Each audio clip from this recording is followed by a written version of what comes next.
Some supercars are born from decades of racing victories. Others are created to defend a famous badge. But the Lexus LFA was born from fear.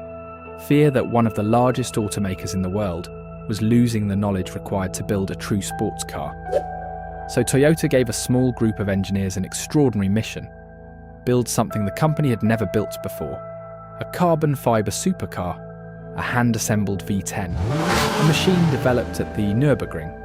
10 years of work, 500 cars, and an engine that could reach 9,000 RPM in 0.6 of a second. This is the story of the Lexus LFA.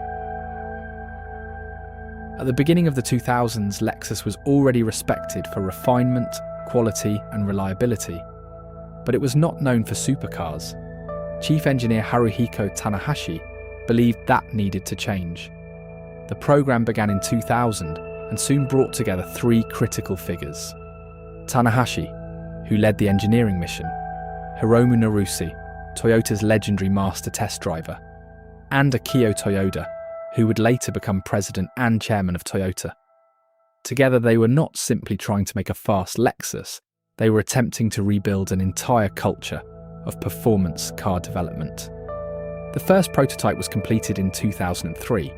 By 2004, it was testing at the Nürburgring, and by 2005, Lexus revealed the first LFA concept in Detroit, but the final car was still years away.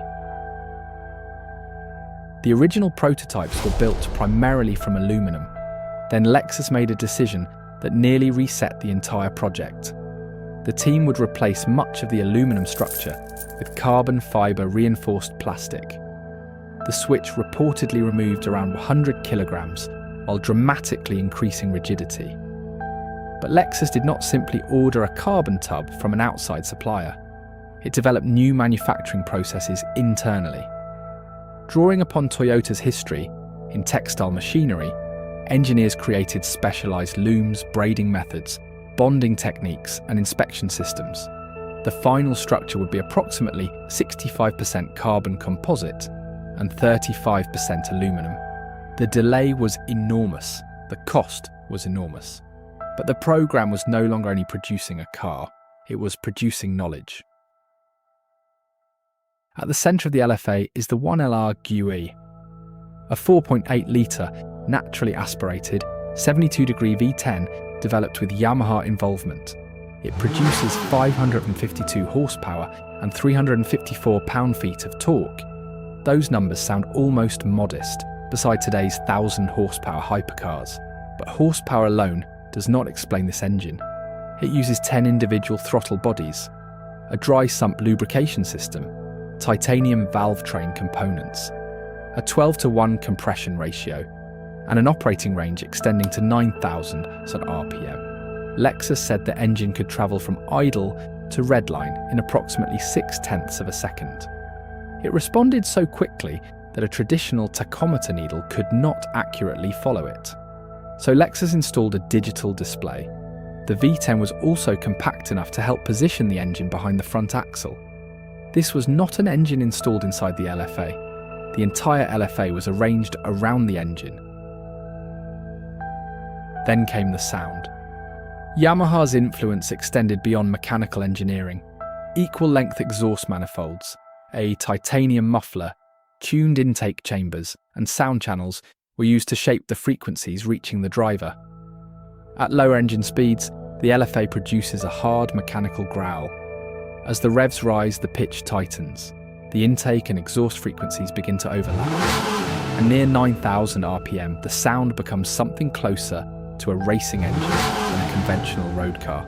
It is the reason the LFA remains recognisable even when it cannot be seen. Although the LFA is front-engined, it uses the proportions of a front mid-engine car. The engine sits behind the front axle. The gearbox is moved to the rear.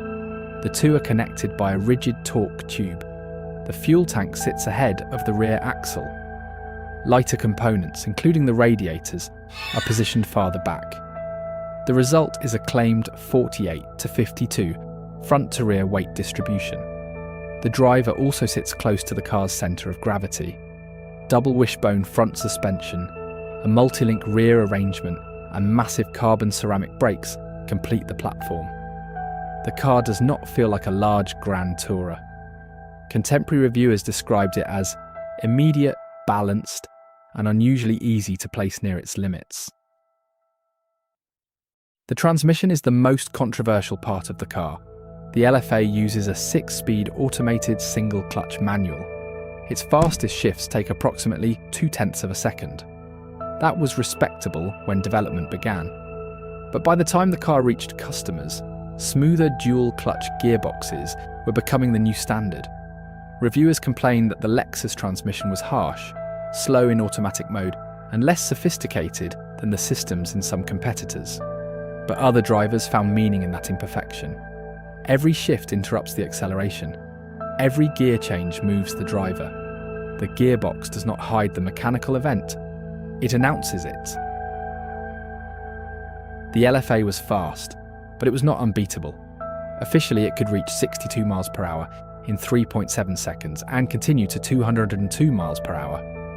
Car and driver recorded 60 in 3.6 seconds and the quarter mile in 11.7. Less expensive cars could match or exceed those figures.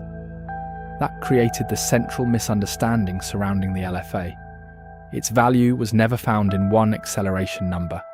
It was found in the relationship between every control.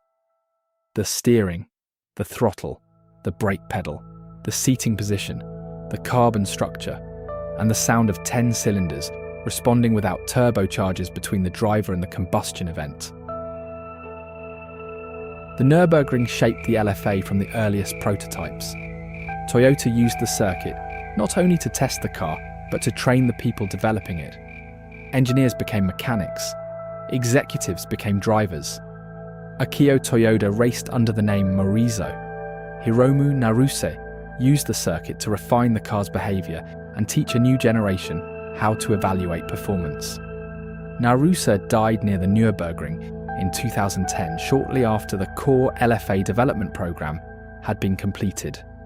His influence remained embedded within the car and within Toyota's emerging Gazoo racing philosophy. Roads build cars, and roads build people. 50 cars received the Nürburgring package. Power increased to 562 horsepower. Shift times fell to approximately 0.15 of a second. The car gained a fixed rear wing, a larger front spoiler, revised suspension, lighter wheels, and more aggressive tyres. In August 2011, Akira Ida drove a road-legal example around the Nordschleife in 7 minutes, 14.64 seconds. The car used its standard Bridgestone road tyres. At the time, Lexus claimed the fastest lap for a regular production automobile. Production began in December 2010. 1 car per day, 500 in total. Each engine was assembled and signed by a single technician. Each car received its own production number. The final LFA was completed on December 14, 2012, and then the production line stopped. There would be no annual update, no higher volume replacement, no second generation V10. The knowledge would move forward, but the car itself would remain finite. In the United States, Lexus initially used an unusual 2-year lease-to-purchase arrangement to discourage immediate speculation. Mechanically, the LFA developed a reputation for being dependable relative to many low-volume exotics. But rarity creates a different kind of risk. Specialised glass, carbon body panels, suspension components, brakes, and engine parts can be extraordinarily expensive. The car may carry a Lexus badge, but its repair economics belong to the world of hand-built supercars. At launch, the price was $375,000. Many questioned why a Lexus cost more than established Italian exotics. Some examples remained in dealerships after production ended. But time changed the argument. Collectors began to recognise that the LFA represented a combination unlikely to be repeated. A naturally aspirated V10, a carbon structure, Japanese hand assembly, only 500 cars, and a development program that lasted approximately a decade. By 2026, typical market benchmarks had moved toward the high 6 figures. Nürburgring cars were valued substantially higher, and one exceptionally low-mileage standard LFA sold for more than $1.8 million. The LFA did not dominate every comparison test. Its gearbox was imperfect, its price appeared irrational, and its performance could be challenged by cheaper cars. But none of those facts explain its legacy. The LFA taught Toyota how to build carbon structures. It strengthened Lexus performance engineering. It helped shape Gazoo racing. And it proved that precision and emotion did not have to be opposites. In 2025, Lexus revealed a new electric sports car concept carrying the LFA name. The engine may not return, but Lexus says the name now represents something larger. The knowledge each generation must preserve, the skills it must pass forward, and the emotional experience engineers must continue trying to create. The Lexus LFA was only built 500 times, but Toyota is still building upon it.